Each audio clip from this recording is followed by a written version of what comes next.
This is Robert with Oconee Smart Homes. We like solving practical problems with smart home technology. I want to talk today a little bit about smart hose timers. We recently were asked to consult on a sod installation project where consistent watering was key while the family was away. There was no existing irrigation system and no smart home ecosystem already in place to tap into. So our go-to recommendation in this case would have been a different product, but we leaned towards a Wi-Fi based solution instead, which had us look at the affordable Meross Smart Hose Timer. So I want to walk you through unboxing and the testing of regular use cases and give you some pros and cons that we discovered with this device and answer the question of whether it's good enough for Oconee Smart Homes.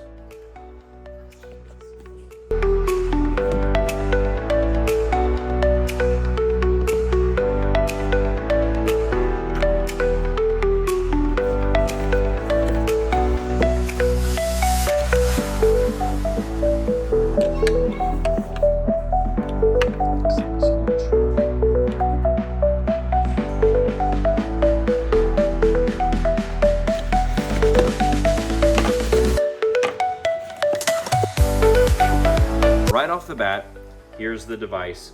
You'll see brass fittings on both ends, which is a really nice feature for a solid and leak-resistant connection.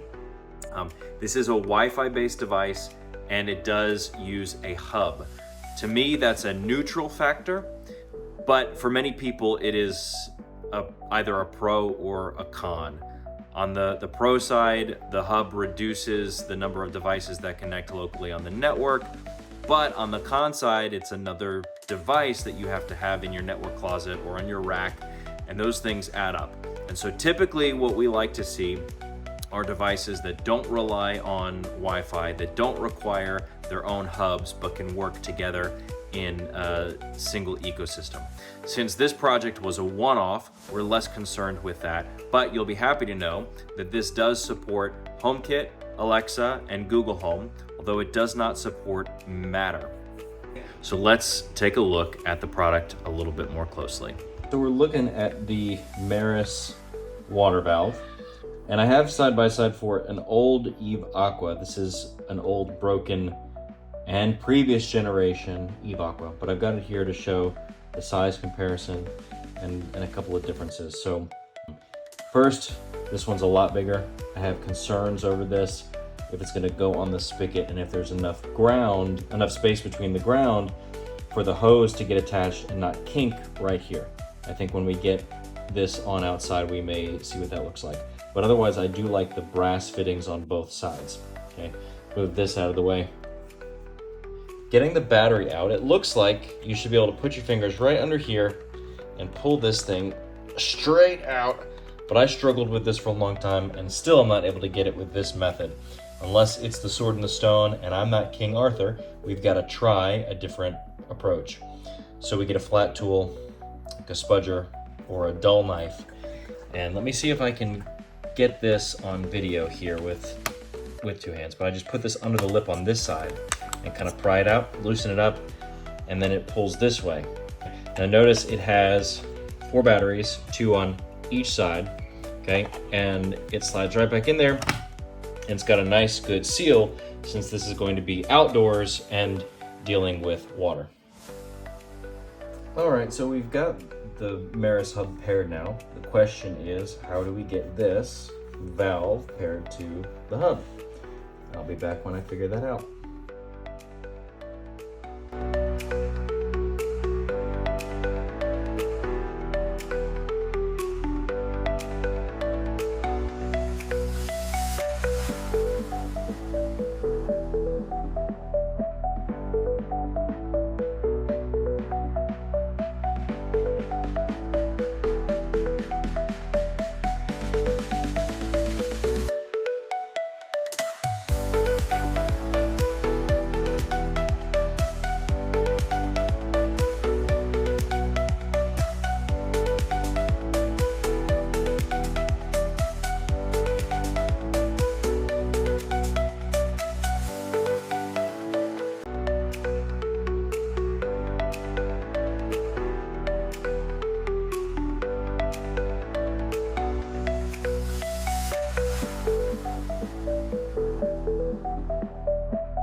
here's my concern with the size. Let's see if it hooks up here.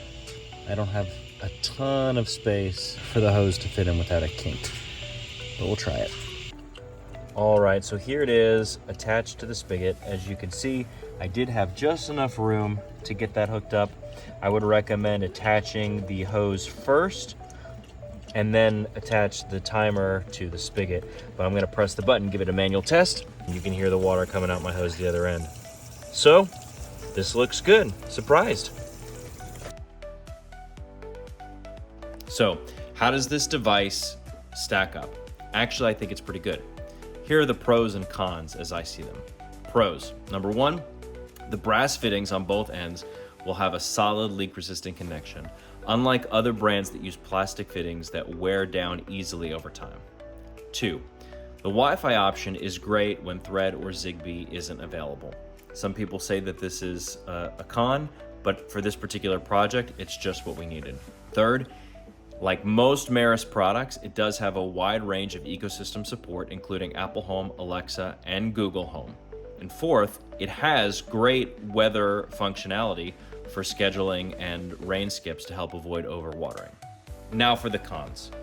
First, it's big, noticeably bulkier than the competitors, and that may matter depending on your space, specifically the space between your spigot and the ground and how much room you have to connect your hose. Second, there are no granular weather controls like you would get on a product like a Ratio, but that may be okay given that this is substantially less money.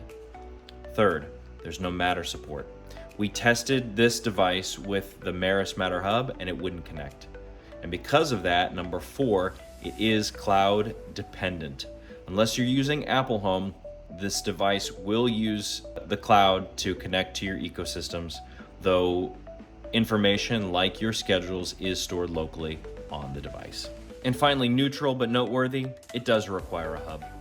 Hubs aren't necessarily a bad thing, but in this case, unless you're planning to expand the products that you use from Meross, it's probably just another hub that's going to sit in your network closet. So all things considered, I think we'll keep the Meross Smart Hose Timer as an option in our arsenal.